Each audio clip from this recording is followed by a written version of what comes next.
Hello नमस्कार दोस्तों, स्वागत है आपका लर्निंग हब विद संजय पर। जैसा कि आपको पता है, इस वीडियो सीरीज़ के अंदर हमने स्टार्ट किया था एनसीईआरटी क्लास की 9th की मैथमेटिक्स, जिसके अंदर हमने एक्सरसाइज फर्स्ट स्टार्ट की थी, जिसका नाम था संख्या पद्धति, जिसके अंदर हमने एक्सरसाइज 1.1 एक्सरसाइज 1.2 अपने पिछले वीडियो के अंदर पढ़ ली थी। आज हम इस वीडियो के अंदर पढ़ेंगे एक्सरसाइज 1.3, जिसके अंदर हम करेंगे इसके सभी क्वेश्चंस। तो हम देखते हैं इस एक्सरसाइज का फर्स्ट क्वेश्चन। देखो, इस फर्स्ट क्वेश्चन के अंदर अपने को क्या कहा गया है। इसके अंदर कहा गया है कि नीचे दी गई संख्याओं को दशमलव प्रसार कीजिए और ये बताए कि दशमलव प्रसार कैसा होगा, इनका दशमलव प्रसार, है ना। तो ये अपने को बताना है। देखो, अगर किस संख्या का अपन अगर दशमलव प्रसार करते हैं, क्या करते हैं, दशमलव प्रसार करते हैं, यानी अगर किसी भी परिमेय संख्या का अगर दशमलव प्रसार करते हैं, भाग देते हैं एक दूसरे के अंदर, तो ये दो प्रकार का प्राप्त होता है। या तो वो शांत होगा दशमलव प्रसार, यानी एक निश्चित पॉइंट के बाद में संख्या क्या हो जाएगी, रुक जाएगी, और या होगा अशांत, यानी उसका दशमलव प्रसार करेंगे तो संख्या आती रहेगी, उसका कोई निश्चित वैल्यू प्राप्त नहीं होगी, यानी कंटिन्यू उसकी पॉइंट के बाद में संख्याएं आती रहेगी। अब अशांत के दो भाग हैं। अशांत को क्या बोलते हैं, एक निश्चित, अगर अशांत हो लेकिन एक निश्चित संख्या की बार बार आवर्ती हो, एक निश्चित संख्या ही बार बार आए, तो उसको बोलते हैं अनवसनीय आवर्ती। और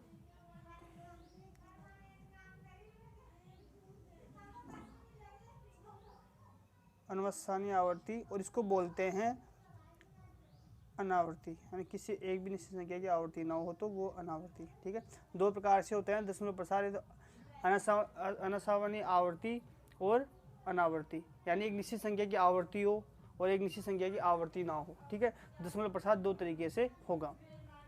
अब अपन देखते हैं पहला क्वेश्चन, ये अपना दे रखा है 36/100। 36/100 का अपने को क्या करना है, दशमलव प्रसार करना है। तो दशमलव प्रसार करेंगे तो सबसे पहले क्या करेंगे, इस 100 का भाग किस में देंगे, 36 में देंगे। तो आपको पता है अगर नीचे संख्या है, यानी 10 है, 100 है, जिनके तो जिनमें जीरो है, जैसे अभी 100 है, इसमें कितने जीरो हैं, 2 जीरो हैं। कितने जीरो हैं 100 में, 2 जीरो है। तो इसका मतलब है कि ऊपर वाली संख्या के अंदर दो संख्या छोड़कर अपने को पॉइंट लगाना है, तो उसका दशमलव प्रसार वही हो जाएगा। ठीक है, तो इसमें दो संख्या छोड़ देंगे तो कितने आएंगे, 36 के बाद 36 के पहले पॉइंट आ जाएगा, यानी 0.36 आ जाएगा। दो संख्या छोड़ेंगे, 6 और 3 छोड़ा, पॉइंट लगाया, और तो अपने पास ये प्राप्त हुआ। अब पॉइंट के बाद में एक निश्चित संख्या के बाद में संख्या रुक गई, यानी इसका दशमलव प्रसार कैसा होगा, ये शांत। दशमलव प्रसार कैसा है, शांत है। शांत दशमलव प्रसार। दशमलव प्रसार क्या है, कैसा है, शांत दशमलव प्रसार है। ठीक है, अगर हम देखते हैं अपना क्वेश्चन नंबर दूसरा, क्वेश्चन नंबर दूसरे के अंदर अपने क्या करना है, 1/11 का क्या करना है, दशमलव प्रसार करना है। तो मेरे को क्या करना है, इसका मतलब है कि 1 में क्या देना है, 11 का भाग देना है। तो कैसे दूंगा मैं 1 में 11 का भाग, दे के देखते हैं। 1 में मैंने इसका भाग दिया 11 का। ठीक है, तो 1 में 11 का भाग ऐसे जाएगा नहीं, तो मैं क्या करूँगा, सबसे पहले पॉइंट लगाऊंगा, तो यहाँ पे एक जीरो आ जाएगा। फिर भी नहीं जा रहा तो फिर एक और जीरो लगाऊंगा, यहाँ भी और यहाँ भी। तो कितने हो गए, अब 100। तो अब चल जाएगा कितनी बार, 9 बार जाएगा, 99 आ जाएगा। 11 99 होता है। अब इन दोनों को घटाऊंगा तो 1 आएगा। अब वही बात हो गई, फिर 11 का भाग 1 में देना है। इसका मतलब ये क्रिया बार बार होती रहेगी ऐसे, फिर 1 आएगा, फिर अपने को वही करना है। तो इसका मतलब है कि 0.09 के बाद में ये बार बार 0.9 बार बार आवर्ती होती रहेगी। तो ये अशांत, इसका दशमलव प्रसार कैसा होगा, अशांत, और एक निश्चित संख्या की आवर्ती होगी, तो अशांत अनवसानी आवर्ती वाली संख्या होगी। दशमलव प्रसार कैसा होगा इसका, तो इसका आंसर क्या आएगा, 0.09 बार। दशमलव प्रसार कैसा हुआ, दशमलव प्रसार अशांत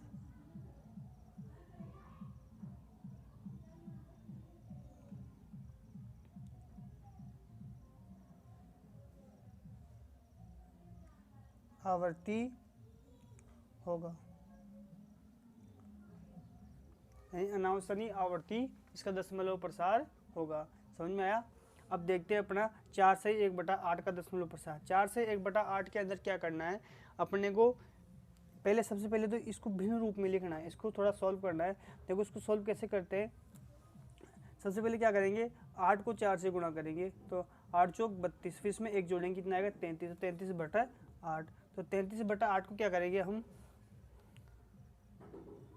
इसका दशमलव प्रसार करेंगे। इसका दशमलव प्रसार कैसे आएगा, इसका दशमलव प्रसार आएगा सबसे पहले 8 चौक 32 होता है तो 0.4, फिर 1 बच गया, फिर 1/8 हो गया, फिर 1 फिर पॉइंट लगाएंगे, फिर अपने पास 1 बार जाएगा 1, फिर 2 आएगा, 8 दूनी 16 तो फिर 2 बार, फिर 4, 8 पंजे 40। तो ये अपने पास क्या है प्राप्त हुआ 4.125। ये इसका दशमलव प्रसार प्राप्त हुआ। ये शांत है, शांत है, शांत है, ठीक है। तो इसका दशमलव प्रसार कैसा है, ये शांत दशमलव प्रसार। इसका दशमलव प्रसार कैसा होगा, शांत होगा, क्योंकि 4.125 पॉइंट के बाद में निश्चित संख्या ही आई तो ये इसका दशमलव प्रसार कैसा होगा, शांत होगा। जैसे अब ये है 3/13, इसका दशमलव प्रसार करेंगे तो कैसे आएगा, इसका दशमलव प्रसार करेंगे तो कैसे आएगा, इसका दशमलव प्रसार यहाँ देख लेते हैं अपन, कहीं भाग देके देख लेते हैं, यहाँ देख लेते हैं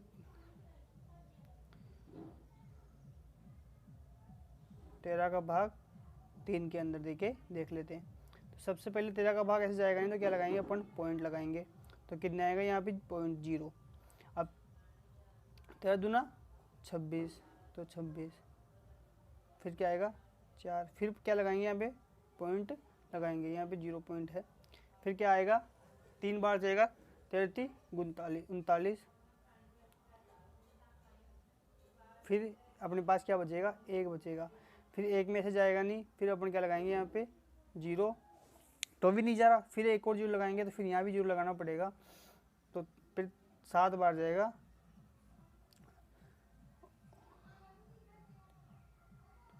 7 91, फिर 9 बचेगा, फिर 9 का भाग फिर नहीं जा रहा, फिर देंगे इसमें 0 लगाएंगे, 78 आएगा, फिर अपने पास बचेगा 12, फिर 12 में भाग नहीं जा रहा, फिर क्या करेंगे 0 लगाएंगे, फिर क्या आएगा 9 बार 13 117 आएगा, तो फिर 3 बच जाएगा, फिर वही बात स्टार्ट हो गई, देखो फिर वही 3 में 13 का भाग देना है, तो फिर ये इसका मतलब ये संख्या बार बार रिपीट होगी। तो इसका दशमलव प्रसार कैसे आया अपने पास 0.23076 और फिर बाद में 23769 फिर आएगा, तो मतलब ये 12 संख्या की आवृत्ति होगी। तो इसका मतलब इसका दशमलव प्रसार कैसा होगा, अशांत अनुवसानी आवृत्ति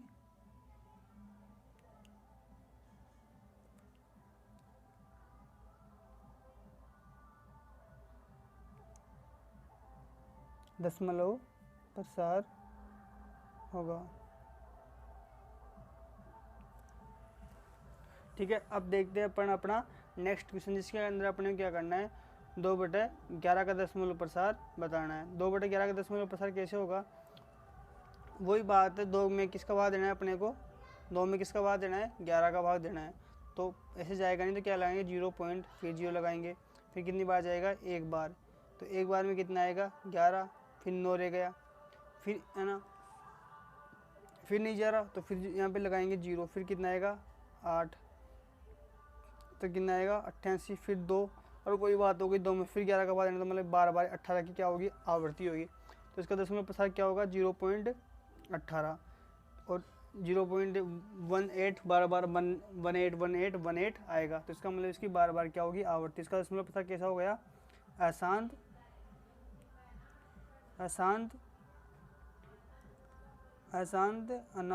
अनुवसानी आवर्ती दशमलव प्रसार होगा। ठीक है, अब अपन देखते हैं ये वाला। इसके अंदर क्या करना है, 329 का भाग देना है 400 के अंदर। जो हम देंगे तो अपने पास प्राप्त होगा 0। इसमें तो ऐसे तो जा नहीं सकता, देखो यहाँ देख लेते हैं, ऐसे तो जाएगा नहीं। फिर अपन क्या लगाएंगे, पॉइंट लगाएंगे, तो फिर अपने पास 3290 हो जाएगा। तो 3290 होने के बाद में फिर अपन इसमें क्या देंगे, भाग देंगे। तो वो कितनी बार जाएगा, 8 बार, है ना, क्योंकि 400 को जब 8 से गुणा करेंगे तो अपने पास 3200 आएंगे। फिर अपने पास जो 90 बचेंगे, फिर उसमें भाग देंगे 2, फिर 2 और फिर 5। तो इससे क्या होगा, इसका दशमलव प्रसार ये आया। इसके बाद में पूरा दशमलव प्रसार हमारे पास प्राप्त हुआ। इसलिए इसका दशमलव प्रसार कैसा होगा, अपने पास दशमलव प्रसार कैसा प्राप्त होगा, शांत दशमलव प्रसार। इसलिए इसका दशमलव प्रसार कैसा होगा, शांत। ठीक है, तो दशमलव प्रसार के अंदर क्या करना है, इनके अंदर अपने को भाग दे के देखना है कि इसका जो दशमलव भाग देने के बाद जो दशमलव प्रसार प्राप्त होगा वो शांत होगा या अशांत होगा। ठीक है, और अशांत होगा तो दो तरीके से होता है, एक निश्चित संख्या की आवर्ती वाला और एक निश्चित संख्या की आवर्ती नहीं होने वाला। ठीक है, तो इसके अंदर तो कोई भी ऐसी संख्या आई नहीं अपने पास जिसकी जो अशांत हो और उसकी आवर्ती ना हो। ठीक है, यानी सभी परिमेय संख्याएं थी, ये सभी जितनी भी संख्याएं अपने देखी वो सभी क्या थी, परिमेय संख्या। जिनका दशमलव प्रसार अशांत अनावर्ती होता है वो एक क्या होती है, अपरिमेय संख्या होती है। अब देखते हैं हम अपना नेक्स्ट क्वेश्चन। अब हम देखते हैं अपना next question, question number 2। Question number 2 के अंदर अपने को क्या करना है, अपने को बताना है, आप जानते हैं कि 1/7 का जो अगर हम दशमलव प्रसार करें तो अपने पास ये आएगा, ये अपने को दे रखा है। तो वास्तव में लंबा भाग दिए बिना आप बता सकते हैं कि 2/7, 3/7, 4/7, 5/7 और 6/7 का दशमलव प्रसार क्या होगा। यानी अपने को 1/7 का दशमलव प्रसार अपने को दे रखा है। अपने को क्या करना है, 2/7 इनका जो इसके गुणनखंड है ना, इसका दशमलव प्रसार अपने को ज्ञात करना है। यदि हाँ तो आप अगर ये बात सत्य है भाई निकाल सकते हैं बिना भाग किए हुए। आपको ये नहीं करना कि आपको 2 में 7 का भाग, वो 2 के अंदर 7 का भाग देना है, 3 में 7 का भाग, बिना दशमलव प्रसार किए हुए आपको बताना है। तो इसको करने का तरीका यही है भाई, अपने को 1/7 का तो पता है, फिर इसको 2 से गुणा कर देंगे। जैसे अब आप इधर समझिए, इसको कैसे करेंगे, 1/7 इक्वल टू अपने को दे रखा है 0.142857। ठीक है, ये बार बार संख्या अपने को रिपीट होगी। अब अपने को निकालना है 2/7 का, 2/7 का निकालना है। तो ये जो 2 है ये गुणनखंड में तो गुणा हो रखा है 1/7 से। ठीक है, ऐसे लिख सकता हूँ 2/7 को, 2 × 1/7। अब अपने को 2 तो गुणा में और 1/7 का अपने को दशमलव प्रसार पता है कितना है, 0.142857। ठीक है, ये अपने को पता है। तो बस अगर इसको 2 से गुणा कर देंगे तो अपने पास क्या आ जाएगा, 2/7 का दशमलव प्रसार आ जाएगा। इसको गुणा कैसे करेंगे, तो इसको गुणा करेंगे, देखो पहले 2 को 7 से गुणा करेंगे, गुणा पीछे से तो करते हैं अपन, दाईं साइड से तो गुणा करते हैं, तो दाईं साइड से गुणा करेंगे तो कितना आएगा, 7 दूनी 14, फिर 1 हासिल ऊपर है, फिर 5 दूना 10, 10 और 1 11, 11 का फिर हासिल 1, फिर 8 दूनी 16 और 1 17, फिर हासिल 1 14, 4 और फिर 1 5, फिर 8 और 2। तो अपने पास इसका क्या प्राप्त हुआ, ये, और 0 को अगर 2 से गुणा करेंगे तो ये आएगा। तो अपने पास क्या प्राप्त हुआ, 0.285714। ये अपने पास इसका क्या प्राप्त हुआ, दशमलव प्रसार प्राप्त हुआ। फिर अपन करेंगे 3/7 का। 3/7 का वैसे करना है, 3 गुणा 1/7 लिख सकते हैं ना इसको, तो वो 3 से गुणा करना है किसको, 0.12857 को, बार को। ठीक है, तो सबसे पहले क्या करेंगे, 3 को किससे करेंगे, 7 से करेंगे, कितना आएगा 21, फिर 7, 5,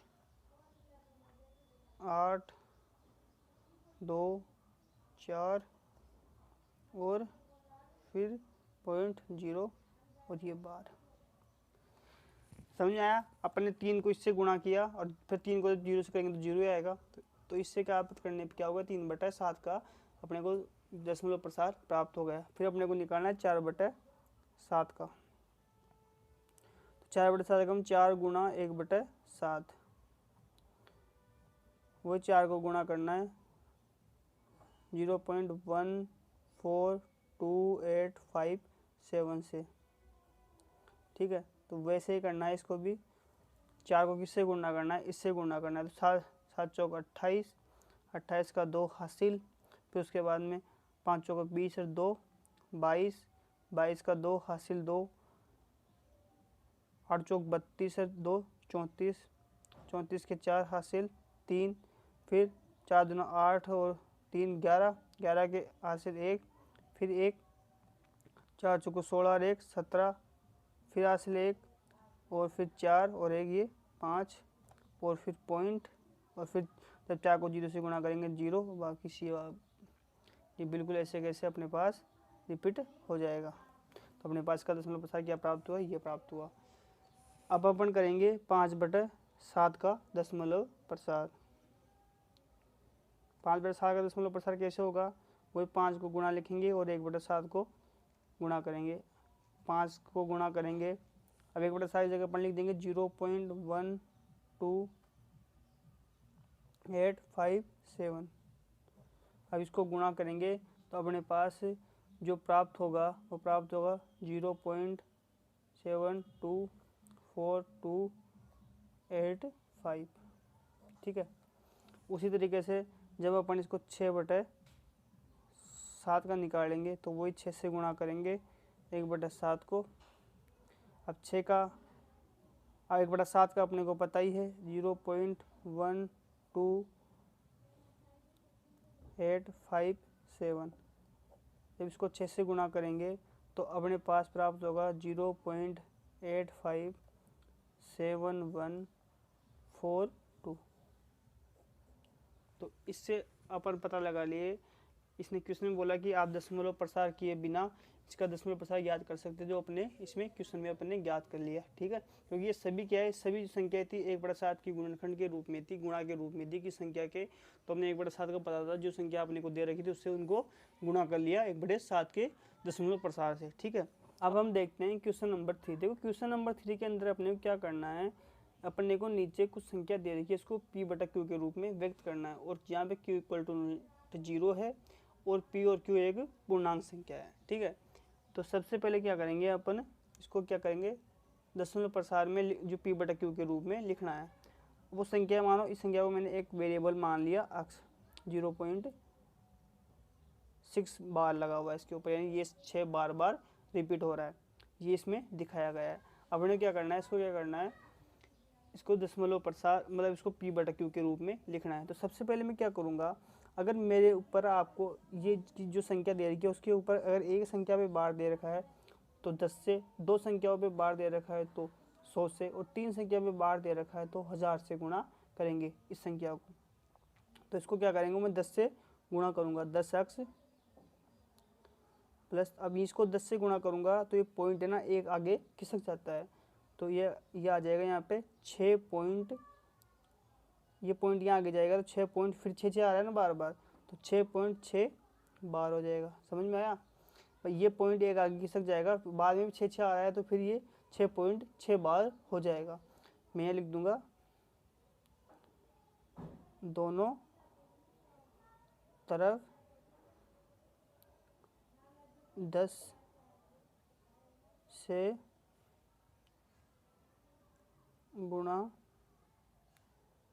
करने पर।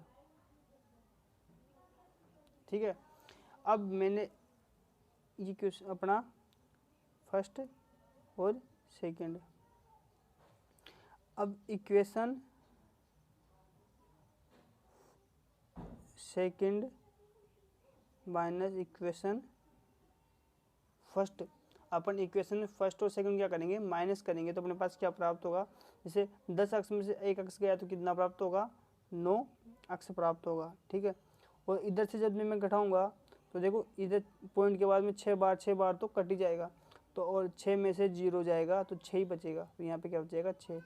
और जब अक्ष का इधर 9 गुना में इधर ज़्यादा क्या हो जाएगा, भाग में, तो 6/9, तो अपना जो अक्ष की वैल्यू क्या आ गई, 6/9।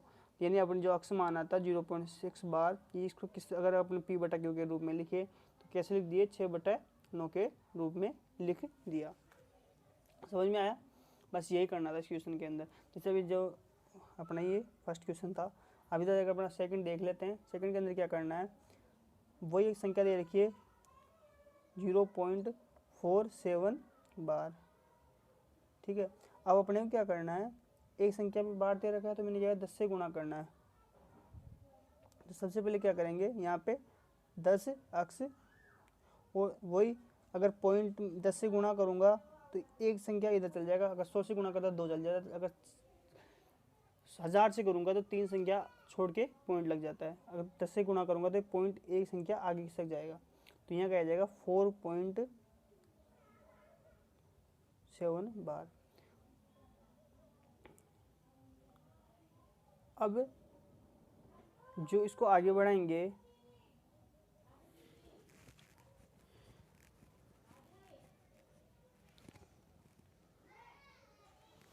एग्जाम में इसमें कुछ भी दे रखे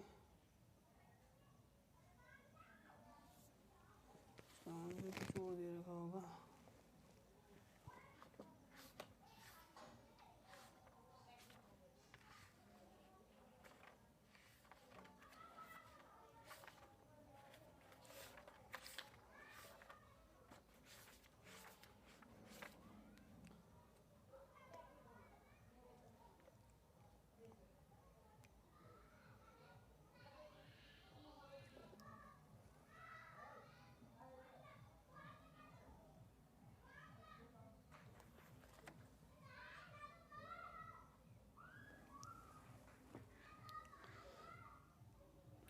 अब मैंने इसको 10 से तो गुणा कर लिया, 10 अक्ष, और अब लेकिन आप मुझे बताइए जब इन दोनों को मैं घटाऊंगा तो क्या मुझे यहाँ पे देखो 0.47 है, इन दोनों में से घटाऊंगा तो पॉइंट के बाद जो संख्या दोनों कैंसिल हो जाएगी, क्या नहीं होगी ना। मेरा टारगेट है कि पॉइंट के बाद जो संख्या है वो सभी कैंसिल हो जाए। तो मैं एक बार क्या करूँगा, इनको एक बार और इसको 10 से गुणा करूँगा, तो फिर अपने पास क्या आ जाएंगे, यहाँ पे 100 अक्ष आ जाएंगे, और यहाँ पे क्या आ जाएगा 7.7 बार। अब ये तो अपने पास इक्वेशन फर्स्ट और इक्वेशन 2। ऐसा मैंने क्यों किया, क्योंकि मुझे पॉइंट के बाद में इन दोनों संख्या को घटाना है, और पॉइंट के बाद जो संख्या है उनको अपने को जो रिपीट हो रही संख्या उनको क्या करना है, उनको हटाना है, उस संख्या को 0 करना है। तो अगर मैं इन दोनों को घटाएंगे तो देखो पॉइंट के बाद यहाँ पे तो 4.7 बार आ रहा है और ये 7 बार आ रहा है, तो ये घट ही नहीं सकता। अब मैंने इसको एक बार और 10 से गुणा कर लिया, तो देखो मेरे पास 4.7 के बाद में 0.7 बार आ रहा है, तो यहाँ भी 7 बार आ रहा है, तो इन दोनों को मैं घटा सकता हूँ। तो मैंने यहाँ पे क्या किया, 10 से गुणा करने पर, अब 10 से गुणा करने पर ये आया, तो फिर मैंने क्या किया, इक्वेशन 2 माइनस इक्वेशन 1 कर लिया, दोनों को मैंने घटाया, तो यहाँ पे क्या आ जाएगा, 100 में से 10 अक्ष गया तो 90 अक्ष आ जाएगा, और इधर से देखो पॉइंट के बाद 7 बार है तो ये 7 बार तो हट जाएगा, और 47 में 4 गया तो कितने आएंगे अपने पास, कितने आएंगे 43 आ जाएंगे, 43 आ जाएंगे। अब इसमें अक्ष को अगर अक्ष की गुणांक क्या है 90, तो 90 का भाग इसमें दे देंगे तो 43/90 आ जाएगा। तो ठीक है, इसको P/Q के रूप में लिखना था अक्ष को, जो हमने लिख दिया। अब अपन देखते हैं क्वेश्चन नंबर 3। देखो क्वेश्चन नंबर 3 के अंदर अपने को क्या करना है, क्वेश्चन नंबर 3 के अंदर अपने को संख्या दे रखी है 0.001 बार। इसको अपने को क्या करना है, P/Q के रूप में लिखना है। जैसे कि मैंने बताया जितनी संख्याओं पे बार होता है उतने से ही अपन गुणा करते हैं। तो मैं कितने से गुणा करूँगा, 1000 से गुणा करूँगा, क्योंकि 3 संख्या है। अब मेरा पॉइंट 1 2 3 संख्या छोड़ के आ जाएगा, ठीक है। तो मेरा पॉइंट आ जाएगा, कहाँ जाएगा 1। अब देखो ये जब यहाँ आएगा तो ये 0 की तो कोई वैल्यू है नहीं पॉइंट से पहले, तो ये सब तो कट जाएंगे और 1 पॉइंट, फिर उसके बाद में 0 0 1 आएगा ना वापस, तो फिर ये 0 0 और 1 वापस रिपीट होगा इसके बाद में, ठीक है। 0.01 ये वापस रिपीट होगा। अभी अपने पास इक्वेशन फर्स्ट है और ये अपने पास इक्वेशन 2 है। अब मैं क्या करूँगा, इन दोनों को घटा लूँगा, तो इक्वेशन 2 माइनस इक्वेशन 1 करने पर दोनों क्या घटाएंगे, तो 1000 में से 1000 अक्स में से 1 अक्स घटाएंगे तो क्या आएगा 999 अक्स, ठीक है। और क्या करेंगे, और इन दोनों को घटाएंगे, देखो पॉइंट के बाद में 0 0 0 1 बार ही है, इसमें भी 0 0 1 बार ही, तो ये तो हट ही जाएगा और 1 में से 0 जाएगा तो क्या बचेगा 1। तो जो अक्स की वैल्यू क्या आ जाएगी 1/999। ये अपने को P/Q के रूप में लिखना था। समझ में आया। अब एक बात आप आराम समझ लीजिए, जैसे कोई संख्या है 9.4, जैसे इसको अगर अपन भिन्न रूप में लिखते हैं तो कैसे लिखते हैं, जितने पॉइंट लगे हैं संख्या छोड़ के पॉइंट लगा हुआ है, उस संख्या जितने पॉइंट लग के संख्या लगा हुआ है, 0 पॉइंट लगा हुआ है, जितनी संख्या छोड़ के उतने 0 नीचे लगा देते हैं, जैसे 10 आ जाएगा। वैसे आप ध्यान रख लीजिए, जितनी संख्याओं पे ऊपर बार है ना उतना 9 नीचे आ जाएंगे। समझ रहे हो बात। जैसे इस वाले में देखो 0.6 है, तो आपको क्या करना है, एक संख्या पे क्या है बार लगा हुआ है ना, तो क्या करना है बस 1 9 नीचे लिख देना है। इस वाले में क्या करना है, 3 संख्या पर बार लिखा हुआ है तो 3 संख्या को छोड़ के नीचे क्या है 3 9 लिख देना है। इस संख्या का सिस्टम ये है कि यहाँ पे आगे कोई संख्या आ रही है तो पहले अपन क्या करेंगे, ये जितनी संख्या है जैसे 47 है तो नीचे तो वही एक संख्या 9 ही आएगा, लेकिन और जो बार लगा हुआ है और आगे अगर एक संख्या है तो 1 0, 2 संख्या है तो 2 0, 3 संख्या है 3 0, और जो एक्स्ट्रा संख्या है उसको पूरी संख्या में से घटा देंगे तो कितने आएगा यहाँ पे 43। ये शॉर्ट तरीका है, लेकिन आपको एग्जाम में इसी तरीके से करना है, पूरी पैटर्न के द्वारा 2 संख्याओं की संख्या से गुणा करना है और फिर घटाना है और एक्स की वैल्यू निकालनी है, ठीक है। देखते हैं क्वेश्चन नंबर 4। देखो क्वेश्चन नंबर 4 के अंदर अपने को क्या करना है, अपने को 0.999 को अपन को P/Q के रूप में व्यक्त करना है। अब अपने को इसको देखो, मैंने आपको बताया अपने पास क्या दे रखा है, संख्या क्या दे रखी है 0.0999 ऐसी संख्या बढ़ रही है, ठीक है। अब मेरे ने आपको बताया कि अगर एक, अब देखो इसका मतलब है कि 9 की बार बार आवृत्ति 9 के ऊपर क्या है बार है, तो अपन क्या करेंगे इसको 10 से गुणा करेंगे, ठीक है। 10 अक्स से 10 से गुणा करेंगे दोनों तरफ, तो ये पॉइंट है एक आगे खिसक जाएगा, 10 से गुणा करते तो 9.9999 ऐसी संख्या बढ़ती जाएगी, ठीक है। यहाँ अपन लिख देंगे 10 से गुणा करने पर, ठीक है, 10 से गुणा करने पर, तो 10 से गुणा करेंगे इसको, तो 10 से गुणा करने पर अपने को क्या प्राप्त हुआ 10 अक्स 9.999 ये प्राप्त हुआ। अब क्या करेंगे, इन दोनों क्या करेंगे, इक्वेशन फर्स्ट को और ये जो अपने को 2 है इसको क्या करेंगे घटाएंगे, इक्वेशन 2 माइनस 1 इक्वेशन 1 करने पर, इक्वेशन 2 में से 1 को घटाने पर क्या प्राप्त होगा 9 अक्स, 10 में से गया तो 9 अक्स और इधर क्या बचेगा अपने पास 9, ठीक है। जब अक्स का भाग इसमें अक्स के गुणा में 9 है तो इसका भाग इधर लेंगे तो 1, तो अपने पास अक्स की वैल्यू क्या प्राप्त होगी 1 प्राप्त होगी। और जो 1 है ये भी क्या एक परिमेय संख्या है, इसको अपन 1.1 लिख सकते हैं, ठीक है।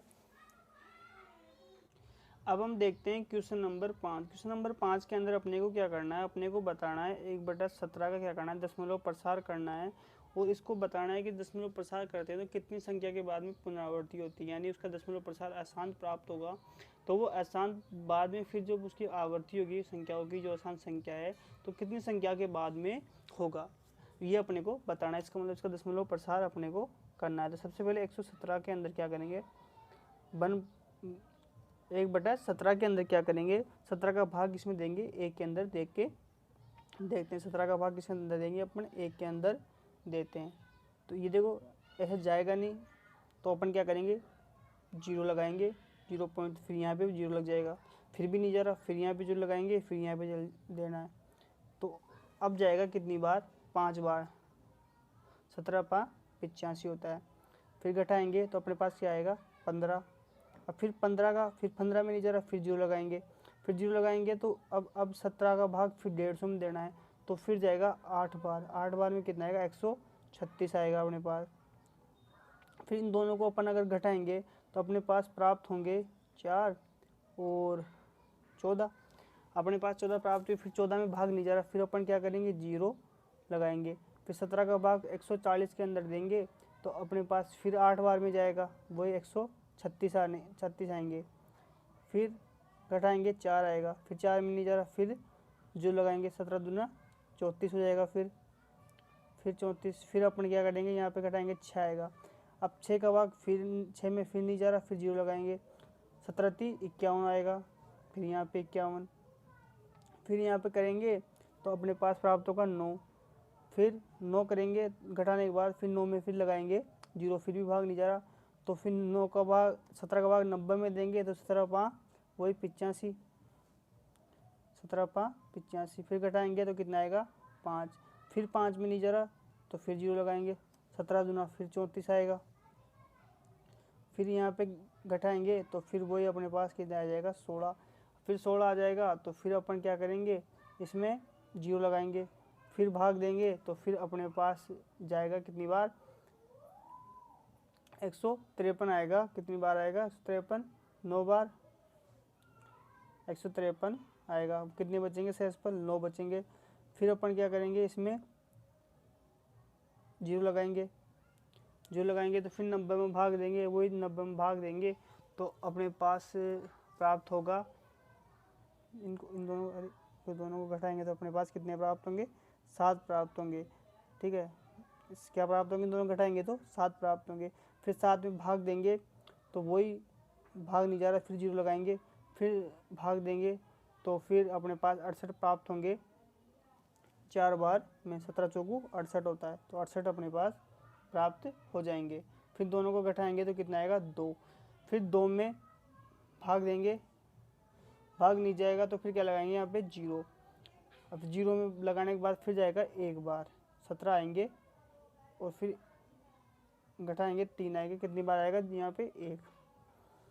फिर अपने पास 3 आया, 3 में फिर भाग नहीं जा रहा तो अपन क्या करेंगे, फिर 0 लगाएंगे, फिर 1 बार देंगे 17, फिर यहाँ पे करेंगे, फिर यहाँ पे कितनी बार हो गया, 13 प्राप्त हुए। अब 13 में फिर नहीं जा रहा, फिर 0 लगाएंगे तो फिर कितनी बार जाएगा ये, फिर अपने पास जाएगा 7 बार और अपने पास आएगा 119। 13 7 17 7 119 होता है। फिर अपन इनको घटाएंगे तो अपने पास क्या प्राप्त होगा, 11।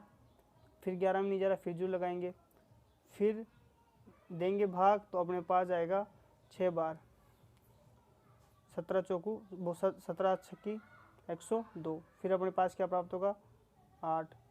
फिर नहीं जा रहा, फिर देंगे भाग तो फिर अपने पास आएंगे 4 बार में 68, 17 चौकू फिर 68 आ जाएगा। फिर अपन दोनों को घटाएंगे तो अपने पास फिर 12 प्राप्त होंगे। फिर 12 में नहीं जा रहा, फिर 12 में 0 लगाएंगे, फिर 12 में 0 लगाएंगे तो फिर वही अपने 17 7 119, फिर 17 7 19, फिर 1 बच गया।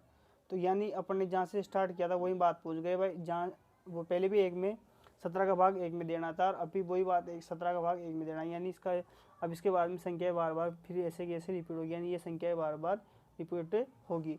तो ये संख्या कितनी है, ये अपने को पूछा, इसका दशमलव प्रसार पूछा था, कितनी संख्या बाद में रिपीट होगी। तो 1 2 3 4 5 6 7 8 9 10 11 12 13 14 15 16, तो 16 संख्या बाद रिपीट 1/17 का दशमलव प्रसार करने पर 16 संख्या बाद आवृत्ति होगी।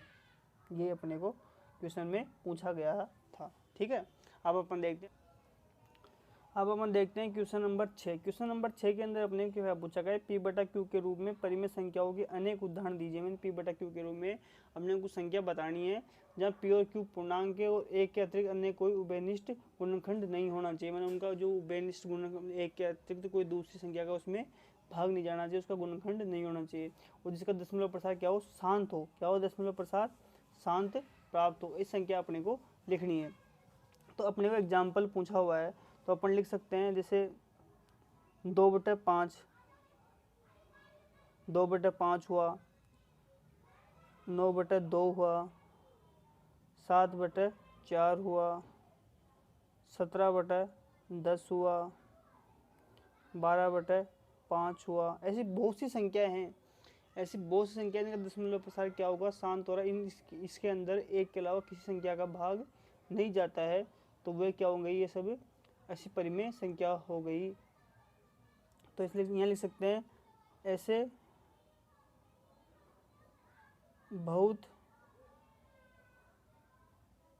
उदाहरण हो सकते हैं जिनमें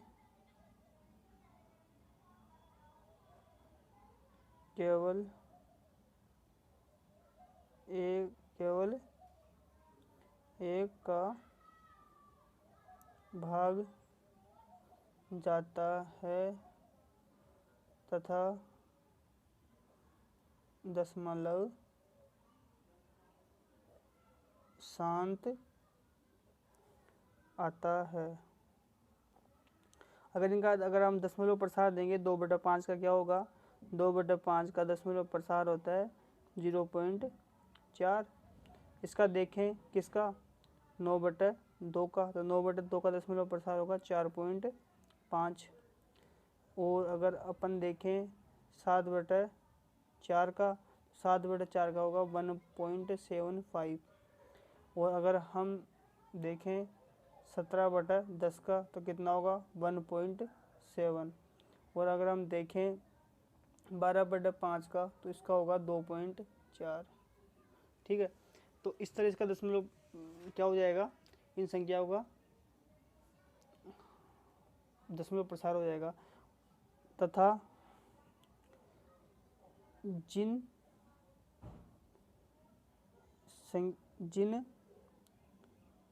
परिमेय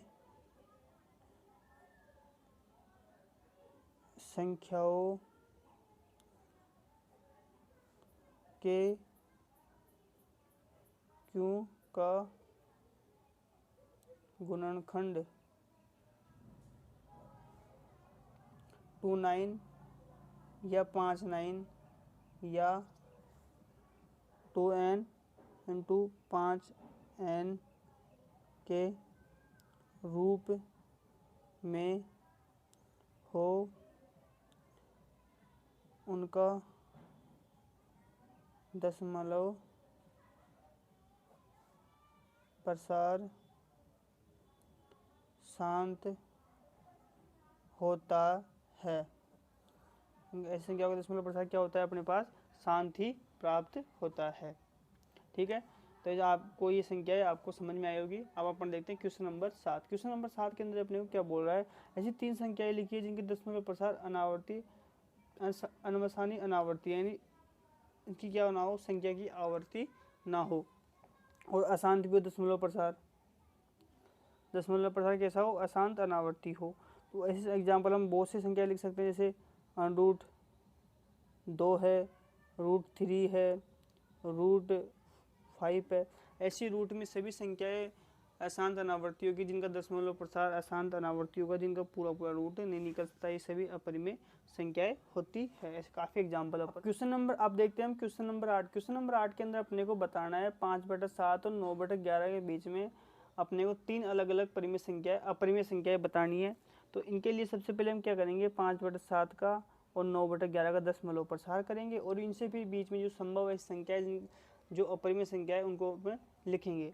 तो अगर हम देखते हैं 5/7 का दशमलव प्रसार करके, तो हमें प्राप्त होता है 0.714 1 4 2 8 5 ऐसे ही संख्या क्या करती रहेगी, बढ़ती रहेगी इसके अंदर। और अगर इसका 9/11 का दशमलव प्रसार करते हैं तो हमारे पास प्राप्त होगा 0.818181 ऐसी संख्या 8181 के रूप में बढ़ती रहेगी। तो अपने को इन दोनों संख्याओं के बीच में क्या करना है, अपने को इन दोनों संख्याओं के बीच में अपरिमेय संख्या निकालनी है। अतः इन दोनों के मध्य अपरिमेय संख्या, इन दोनों के मध्य अपरिमेय संख्या कौन सी होगी, इन दोनों के मध्य अपरिमेय संख्या अपने को इमेजिनेशन करनी पड़ेगी कोई सी भी। जैसे 71 के बीच में आप 72 ले सकते हैं, 0.71 देखा है 71, तो अपन ले सकते हैं 72, है ना। तो 0.72 इनके बीच में होगा। अब 0.72 ये मानो, देखो 0.72 मैंने ले लिया। अब मैं इसको किस तरह आगे बढ़ाऊंगा कि संख्या कंटिन्यू आगे बढ़ती रहे, तो मैं इसको लिख दूंगा 0.72.01, फिर 001, 00001, फिर जैसे 4 जीरो आ जाएंगे, 000, फिर आगे फिर 5 जीरो आ जाएंगे, 6 जीरो, ऐसे संख्या कंटिन्यू बढ़ती रहेगी। मतलब इसकी कोई ना तो कोई संख्या की आवृत्ति होगी और ये संख्या कंटिन्यू आगे बढ़ती रहेगी। तो एक संख्या तो ये हो गई। एक दूसरी संख्या मैं लिख सकता हूँ 0.75, ये भी तो 71 और 81 के बीच में ही तो आता है 75, तो 75 ले लिया। अब इसके आगे मैं कुछ भी संख्याएं अपनी ऐड कर सकता हूँ, 101, 112, 1123, 123, 4 ऐसी संख्या है। फिर ये भी आगे संख्या बढ़ती रहेगी। मतलब ऐसी संख्या लिखनी है जो आवर्ती, कुछ भी लिख सकते हो आप, बस इन दोनों के बीच में होनी चाहिए। इसका अनुमान अपने इन दो फर्स्ट डिजिट से लगा सकते हैं, इन दोनों के बीच में कौन संख्या आएगी। फिर आपको आगे कुछ भी संख्या लिखनी है, क्योंकि आगे ऐसी संख्या लिखनी है जो बस आगे इसको ऐसे दिखाना है कि आगे कंटिन्यू बढ़ रही है। ये सभी अपरिमेय संख्या है। अब जैसे एक लिख लेते हैं अपन 80 वाले सीरीज में 0.80, ये भी तो इन दोनों के बीच में ही होगी, तो 0.80, फिर वो 145, 6, 7, 2, 4, 3, 4 ऐसी संख्याएं अपने को आगे बढ़ानी है। ठीक है, तो इस तरीके से हम इन 3 संख्याएं अपन इसमें लिख सकते हैं। बहुत सी संख्याएं लिख सकते हैं अपरिमेय अपने हिसाब से बना के। तो इस तरह इस क्वेश्चन के अंदर अपने को करना है। अपन क्वेश्चन नंबर 9 देखते हैं। बताइए कि इन दोनों इसमें बताना है कौन संख्या तो परिमेय है और कौन संख्या अपरिमेय। अब देखो मैंने आपको बता रखा है अपने फर्स्ट वीडियो की, जब हमने इस प्रश्नावली का इंट्रोडक्शन पढ़ा था तो परिमेय संख्या और अपरिमेय संख्याओं के बारे में पढ़ा रखा है। जिन P/Q के रूप में लिख सकता है वो परिमेय संख्या कहलाती है। और परिमेय संख्या 2 तरीके से होती है ना। एक तो जिन दशमलव प्रसार करें अगर वो शांत आ जाए और अनावर्ती वो आवर्ती आ जाए, तो आवर्ती आ जाए तो मतलब उसका वो परिमेय संख्या होगी, और अनावर्ती आ जाए तो वो अपरिमेय संख्या होगी। अपरिमेय संख्या के लिए मैंने 2 कंडीशन बताई थी। अगर किस संख्या रूट में है और उसका रूट पूरा नहीं निकल रहा है, अगर उसका रूट पूरा नहीं निकलता है तो वो क्या है, अपरिमेय संख्या है। जैसे √3 है, इसका रूट पूरा नहीं निकल रहा, तो ये क्या है, अपरिमेय संख्या है। अपने को इस क्वेश्चन में अपने को बताना है कौन सी परिमेय और कौन सी अपरिमेय। तो ये क्या है, अपरिमेय संख्या है। √225 है, ये किसका होता है, 15 का, तो 15 का रूट निकल रहा है ये, तो इसका मतलब क्या है, ये परिमेय संख्या है। इसका रूट पूरा निकल रहा है तो ये परिमेय संख्या है। अब 0.3796 यानी दशमलव के पार में अगर दशमलव प्रसार किया तो इसका दशमलव प्रसार क्या आ रहा है, शांत आ रहा है। तो इसका मतलब क्या है, शांत आ रहा है, तो ये क्या है, परिमेय संख्या है। जिसका दशमलव प्रसार शांत आ जाए वो संख्या क्या होती है, परिमेय संख्या। तो ये भी परिमेय संख्या है। अब इसका भी 7.47848, तो इसका मतलब इसका भी दशमलव प्रसार क्या है, शांत है। शांत है तो इसका मतलब क्या है, ये भी एक परिमेय संख्या है। अब ये जो 5वां क्वेश्चन देखो, 1 पॉइंट इसका देखो, बाद में जो पॉइंट के बाद में जो दशमलव प्रसार है वो अशांत आ रहा है और किस संख्या की आवर्ती भी नहीं हो रही, तो इसका मतलब क्या हो रहा है कि ये क्या है, अपरिमेय संख्या है। आई होप आपको ये एक्सरसाइज समझ में आई होगी। इसके अंदर अपने जितने भी 1.3 के जितने भी क्वेश्चन थे वो देखे, और आपको अगर वीडियो पसंद आया तो इसको लाइक कीजिए और अपने दोस्तों में, अपने क्लासमेट्स में इसको शेयर कीजिए। ठीक है, धन्यवाद। मिलते हैं अपने नेक्स्ट क्लास के अंदर, जिसके अंदर अपन पढ़ेंगे 1.4।